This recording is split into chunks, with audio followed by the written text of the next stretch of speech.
प्रणाम, नमस्कार। मैं हूं गणेश शिवरकर। जीएच टीवी के इस यूट्यूब चैनल में आप सबका बहुत बहुत स्वागत है। दो खबरें बताऊंगा। पहली तो शायद आपको लोगों को, बहुत सारे लोगों को पता होगी, लेकिन मुझे इस बारे में नहीं पता कि आप सबको पता है या नहीं पता है। आदित्य ठाकरे को बेबी पेंगुइन नाम पड़ा कैसे? कौन अचानक बेबी पेंगुइन, पेंगुइन अलग एक एनिमल होता है, अचानक उसको बेबी पेंगुइन नाम कैसे पड़ा, ये मैं बताने वाला हूं। और दूसरी सबसे बड़ी खबर है कि संजय राउत की गवाही पे दोनों बाप बेटे आदित्य ठाकरे और उद्धव ठाकरे गए अंदर। यह सबसे बड़ी खबर है ये आज की। दोनों न्यूज में आपको बताऊंगा, दोनों खबरें मैं आपको बताने वाला हूं। बस एक रिक्वेस्ट करता हूं, हाथ जोड़ के प्लीज इस चैनल को सब्सक्राइब कर लीजिए, वीडियो को लाइक और शेयर करना बिल्कुल ना भूलिए, क्योंकि जितने ज्यादा लोगों को पता चलेगी हकीकत, उतना ही हमारा देश, हमारा महाराष्ट्र साफ होगा। बहुत जरूरी है। चलिए पहले बात करता हूं आदित्य ठाकरे की। इसके इनका नाम बेबी पेंगुइन क्यों पड़ गया?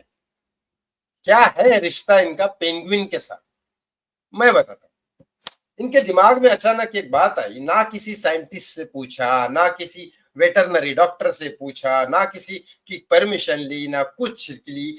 बीएमसी में एक उन्होंने अप्लाई कर दिया कि 15 करोड़ रुपए मुझे दो, मैं अपने महाराष्ट्र के मुंबई के जू में पेंगुइन रखना चाहता हूं। अब प्रॉब्लम यह है कि जो पेंगुइन होते हैं, जो जानवर है, पेंगुइन है, जो जानवर कहते क्या है, लेकिन वो सिर्फ उतने ठंडी में रह सकते हैं, उसके अलावा रहते नहीं है। तो ये देखो न्यूज नीचे लिखा हुआ है, Mumbai BMC sanction 15 crore tender to upkeep Aaditya Thackeray penguins.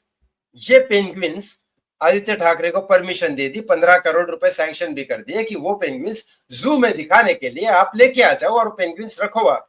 लेकिन उन पेंगुइन्स को बेचारों की जान ले ली इसने, क्योंकि वो ठंडी में रह सकते, उतनी ठंडी उनको चाहिए। हर इंसान का, ये हर जानवर का, हर चीज का अलग अलग वातावरण में उनको भगवान ने पैदा किया, ये उसी जगह रह सकते हैं।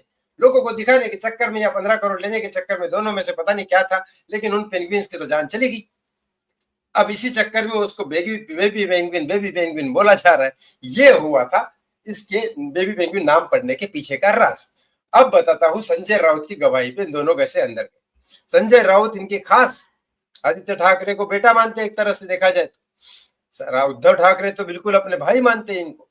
और ये संजय राउत वही है जिनको बाला साहब ठाकरे जो मेन सामना के वृत्त पेपर में खुद राइटिंग करते थे, खुद चित्र बनाते थे अपने, इसके मतलब पोस्टर बनाते थे, अपने हाथों से पेंटिंग करते थे नेताओं की, और नेताओं की खोल पट्टी कोड़ते थे कार्टून पेंटिंग करके। ये थे बाला साहब ठाकरे जिन्होंने वृत्त पेपर चालू किया, और उस वृत्त पेपर का मेन संपादक संजय राउत को बनाया गया जब उनकी मौत हुई थी। उसके बाद संजय राउत के हाथ में इतनी बड़ी चीज थी। तो संजय राउत एक बहुत ही इंपॉर्टेंट आदमी है इनके फैमिली का। ठीक है, एक तरह से आदित्य ठाकरे का चाचा बोल सकते हो आप, बराबर। लेकिन जब पुलिस इनको लेके गई थी अंदर, घसीट के लेके गई थी, वो बाहर में मीडिया के सामने भले वो हाथ दिखा रहे थे, लेकिन इंटरनल बात यही है कि जब अनिल देशमुख अंदर गया, अनिल देशमुख तो बाहर नहीं आ रहा था काफी टाइम से, बेल पे बाहर आया कोर्ट की, वो बात अलग है। सचिन वाजे भी अंदर गया, वो बेल पे बाहर आ रहा है, लेकिन ऐसे तो नहीं आ रहा है ना। संजय राउत कैसे 8 दिन के अंदर बाहर आ गया? जिन लोगों को अंदर इसीलिए लेके जा रहे थे पुलिस, कि भाई पुलिस का काम था सिर्फ अंदर डालना। अंदर तो इंक्वायरी सीबीआई की चल रही थी, तो सीबीआई ने जब इंक्वायरी की, जैसे सिद्धार्थ पिठानी को 1 साल रखा, 1 साल बाद मुंह खोला उसने, तब जाके ये संजय राउत ने भी बाद में 8 दिन में मुंह खोल दिया कि भाई ऐसा ऐसा है। तो इसने तभी से खोल दिया था, लेकिन उनका सारा कोरा चिट्ठा सबूत अब जमा किए गए हैं।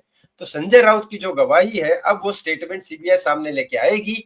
अब वो कौन से केस में है मुझे नहीं पता, सुशांत सिंह राजपूत दिशा केस में, कि कोरोना स्कैम के केस में, कि पालघर के मामले में साधुओं की जो हत्या हुई थी बेचारों के, उनके मामले में, या 100 करोड़ वसूली के मामले में, या पता नहीं कौन से केस के मामले, क्या मनसुख हिरेन को जो मार दिया था मीठे तालाब के वहां पे, या कौन से केस में पता नहीं, लेकिन संजय राउत की गवाही पे ये दोनों जाएंगे अंदर। अब ऐसा कहा जा रहा है सूत्रों के अनुसार। आपको क्या लगता है इस बारे में? कमेंट बॉक्स में कमेंट करके जरूर बताएं। थैंक यू फॉर वॉचिंग, बहुत बहुत धन्यवाद। जय श्री राम।